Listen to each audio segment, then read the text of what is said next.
Nathalie, bonjour. Bonjour. Ça va bien? Très bien. Bon, écoute, on est toujours attentifs de tes explications qui nous font, c'est très gentil. Très plaisir, C'est très gentil. Voilà, je te laisse démarrer. Aujourd'hui, j'aimerais vous parler basée sur une décision du Centre d'arbitrage et de médiation de l'OMPI, pbgc.net, de la question du droit de marque. Parce que dans les procédures du Centre d'arbitrage et de médiation de l'OMPI, il faut justifier d'avoir un droit de marque. Qu'est-ce qu'un droit de marque? En France, on ne connaît que, c'est assez simple en résumé, puisqu'en fait on ne peut obtenir un droit de marque aujourd'hui que si on a déposé physiquement, et maintenant de façon électronique, puisque c'est possible de le faire, déposé au niveau de l'INPI une marque. Mais ça n'est pas partout comme ça dans le monde. Et ça n'était pas le cas antérieurement à la loi de 1964 en France.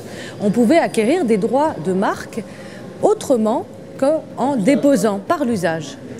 Alors, est-ce que le Centre d'arbitrage et de médiation de l'OMPI tient compte d'un droit de marque acquis par l'usage? Et ce droit de marque, on peut l'acquérir par exemple dans les pays dits de common law, notamment aux États-Unis, où je peux obtenir un droit de marque basé sur un usage.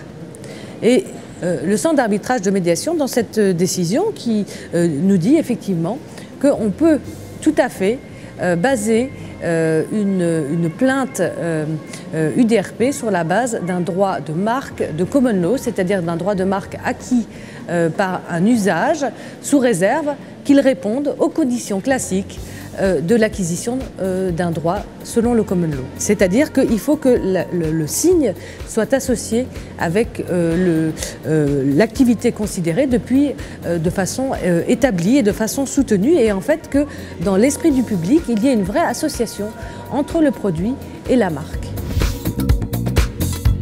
On peut tout à fait baser son droit sur un droit de common law, à condition qu'on fasse partie d'un pays de common law. Donc si je suis français et que je jargue d'avoir un droit de common law, il va falloir que je prouve dans un pays de common law, comme aux États-Unis par exemple, avoir acquis un droit d'usage, un droit de marque par l'usage. Il n'est pas question, et il ne sera jamais accepté, que je puisse prouver que j'ai acquis un droit de marque par un usage sur le territoire national, comme en France. Ça n'est pas possible. Si je suis nommé expert dans une décision où on allègue un droit de marque acquis par l'usage, je vais regarder dans quel pays on peut me prouver cet usage. Et si effectivement il y a un droit qui pourrait être établi selon la législation du pays par un simple usage. Mais ça reste quand même toujours préférable de déposer une marque et de l'enregistrer, puisque la marque crée quand même un droit de présomption de propriété qui permet alors d'arguer d'un certificat d'enregistrement en disant « je suis propriétaire de cette marque, à vous de détruire cette présomption de propriété et de me prouver que je ne le suis pas ». Si je veux arguer d'un droit de common law et un droit acquis par l'usage, c'est à moi de prouver mes droits. Donc ça veut dire qu'il faut que je rassemble des documents suffisants, ayant date certaine, montrant que le signe est utilisé et qu'il a pu s'imposer dans l'esprit du public avec le produit concerné. Et il y a beaucoup d'arbitraire là-dessus. Mais les experts de l'OMPI acceptent de reconnaître un droit de common law. Oui, parce qu'en fait, l'usage doit créer une sorte de notoriété aussi. Et c'est cette notoriété qui va justifier aussi... Disons que le terme notoriété, pour nous, les juristes, a un sens particulier, mais une connaissance. Voilà, et un lien dans l'esprit du public. D'où une difficulté complémentaire. Si je veux prouver un droit de common law, c'est qu'il va falloir que je puisse fournir mon dossier. Il faut monter son dossier. Il faut pouvoir réunir toutes les pièces nécessaires à prouver ce droit.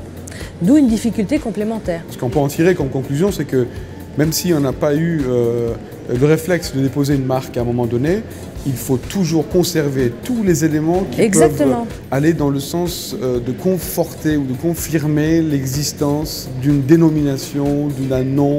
Et il faut que ce document ait une date certaine et puis constituer des dossiers qui de toute manière peuvent servir également aux titulaires de marque, puisque en fait en matière de marque on a il y a un couperet qui permet de faire annuler une marque pour défaut d'usage si elle n'a pas été exploitée pendant une durée de plus de 5 ans.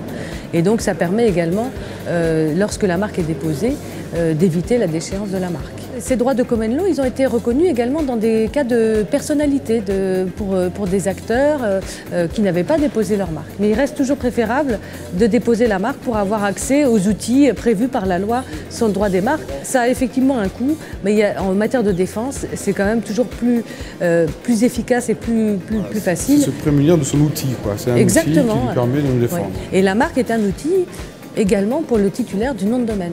Et ça, c'est extrêmement important. C'est ce qui se passe dans toutes les périodes de Sunrise. Aujourd'hui, pour les noms de domaine, ils demandent cette marque-là et de préférence antérieure. Mais dans les périodes de Sunrise, ils protègent les titulaires de marque. On protège le titulaire de marque en lui disant « Vous êtes titulaire de marque, prouvez-moi vos droits et vous aurez un accès prioritaire à votre nom de domaine qui correspond à votre marque. » Mon point, c'est également de dire je suis acteur dans le marché sur l'Internet et mon métier, c'est les noms de domaine.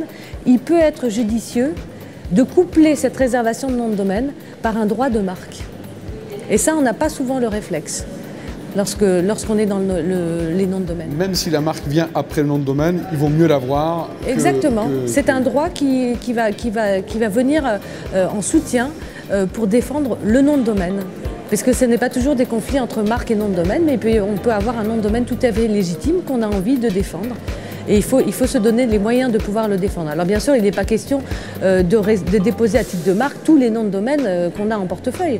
Mais si un nom de domaine est essentiel, ça pourrait être intéressant d'envisager l'opportunité de le déposer également à titre de marque. Très intéressant. Merci Nathalie. Merci. À la semaine prochaine.